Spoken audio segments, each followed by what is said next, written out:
नमस्कार प्यारे बच्चों, स्वागत है आपका इस नए वीडियो में। हम लोग एक्सरसाइज 2A के 9 क्वेश्चन तक कर चुके हैं। बेटा 9 क्वेश्चन तक हम लोगों ने एक बात सीखी है कि एक द्विघात बहुपद दिया होता था, जैसे ax² + bx + c = 0, और उससे हम लोग शून्यक निकालते थे, अल्फ़ा और बीटा। अल्फ़ा प्लस बीटा बराबर -b बटे अल्फ़ा इंटू बीटा बराबर c बटे। इस तरीके से हम लोग शून्यक को निकालते थे और हम लोगों ने उसके गुणांकों और शून्यकों के मध्य के संबंध को भी सत्यापित किया था। क्वेश्चन नंबर 10 जो है वो एकदम उल्टा है। उल्टा कैसे है बेटा? इसमें शून्यक का योग और गुणनफल दिया रहेगा और हम लोग बहुपद का निर्माण करेंगे। मतलब पहले बहुपद दिया होता था, फिर हम शून्यक निकालते थे। इसमें शून्यक दिए रहेंगे और हम क्या निकालेंगे? बहुपद को निकालेंगे। देखिए ध्यान से, पहले सवाल को समझिए। एक द्विघात बहुपद ज्ञात करो, यानी हमें बहुपद बनाना है जिसके शून्यकों का योग यानी अल्फ़ा प्लस बीटा एवं गुणनफल अल्फ़ा इंटू बीटा निम्नलिखित है। ये दिया हुआ है। शून्यकों का योग अल्फ़ा प्लस बीटा, यानी जो पहली संख्या है बेटा वो अल्फ़ा प्लस बीटा है। कितनी है? अल्फ़ा प्लस बीटा है। और जो दूसरी संख्या है वो अल्फ़ा इंटू बीटा है। अलग अलग शून्यक नहीं दिए हैं, पहला शून्यक और दूसरा शून्यक नहीं दिया गया है। शून्यकों का योग दिया गया है, ये शून्यकों का योग है और ये शून्यकों का गुणनफल है। और हमको क्या निकालना है? बहुपद निकालना है। अगर शून्यकों का योग और गुणनफल अर्थात अल्फ़ा प्लस बीटा और अल्फ़ा इंटू बीटा दिया है तो सीधे बहुपद निकालने का एक सूत्र हमारे पास है, आप लोग याद कर लीजिए। x² minus alpha plus beta into x plus alpha into beta equals 0। फिर से देखिए, अगर हमारे पास बहुपद का योग और बहुपद का गुणनफल दिया हुआ है तो सीधा सूत्र है x² minus alpha plus beta into x plus alpha into beta. Clear है? अब मान दोनों दिए हुए हैं, रखेंगे, साधारण सी सिंप्लीफिकेशन होगी और हम लोग बहुपद को प्राप्त कर लेंगे। बेटा अल्फ़ा प्लस बीटा का मान दिया है कितना बेटा? 1/4। तो इसकी जगह पे क्या रख सकते हैं? 1/4 x plus alpha into beta का मान -1 है। माइनस को हमेशा ब्रैकेट में करके रखिए।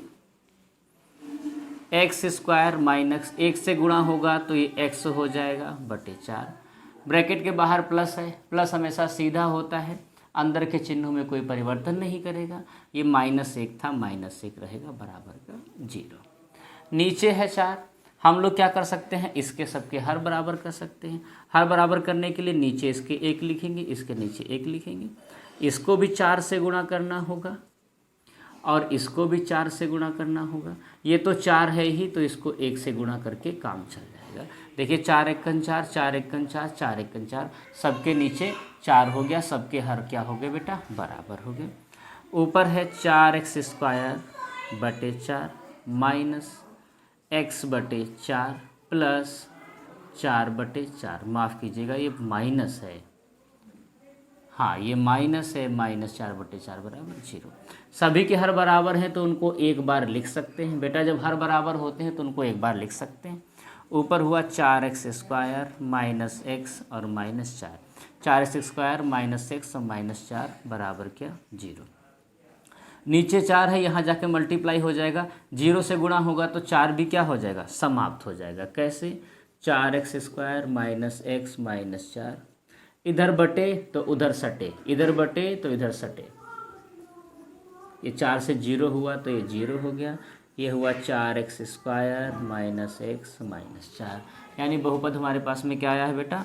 4x² minus x minus 4। ये हमारा बहुपद हो जाएगा।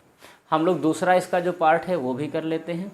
दूसरा पार्ट हमारे पास में 10वें का है √2 और 1/3। √2 है और 1/3। इसका मतलब अल्फ़ा प्लस बीटा बराबर √2 है और अल्फ़ा इंटू बीटा बराबर 1/3 है। हमारे पास सूत्र क्या है बेटा, हमारे पास सूत्र है x square minus alpha plus beta into x plus alpha beta is equal to 0। हमको कुछ नहीं करना है, सीधे बस मान रख देना है, मान रख करके साधारण सी सिंप्लीफिकेशन होगी और आंसर आ जाएगा। जहाँ पर अल्फ़ा प्लस बीटा है वहाँ पे क्या रख सकते हैं, √2, और जहाँ पर अल्फ़ा प्लस बीटा है वहाँ पे क्या रख सकते हैं, 1/3। ये बहुपद बन गया है। अब इसको चाहे तो स्टैंडर्ड फॉर्म में हम लोग तोड़ सकते हैं। नीचे है 2, हर बराबर करेंगे बेटा तो सबके नीचे 1 हमेशा होता ही है। हर बराबर करने के लिए यहाँ से 3 से गुणा करना पड़ेगा, यहाँ भी 3 से गुणा करना पड़ेगा, तो ये हो जाएगा 3x² माइनस 3√2x/3 प्लस 1/3। इसमें कुछ गुणा करने की आवश्यकता नहीं है क्योंकि ऑलरेडी पहले से 3 है ही। हर बराबर है तो उसको एक बार लिख सकते हैं, बाकी संख्याओं को जैसे का तैसे कर लेंगे। +1 = 0।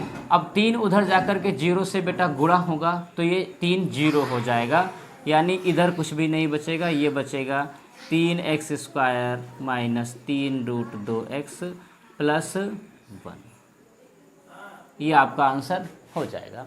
अगर 10वें का तीसरा पार्ट देखें तो 0 और √5 है, सिर्फ सीधे इसी पैटर्न पे हम लोग 0 और √5 को लगा सकते हैं। अगर कोई दिक्कत है तो देख लीजिए, इसी में बन जाएगा, यहीं पर हो सकता है। देख लेते हैं फ्रेम में आ रहा है कि नहीं आ रहा है। हाँ आ सकता है फ्रेम में। चलो हम पहला वाला मिटा करके तब थर्ड कर देंगे, तो फ्रेम में आएगा नहीं ये। देखते हैं।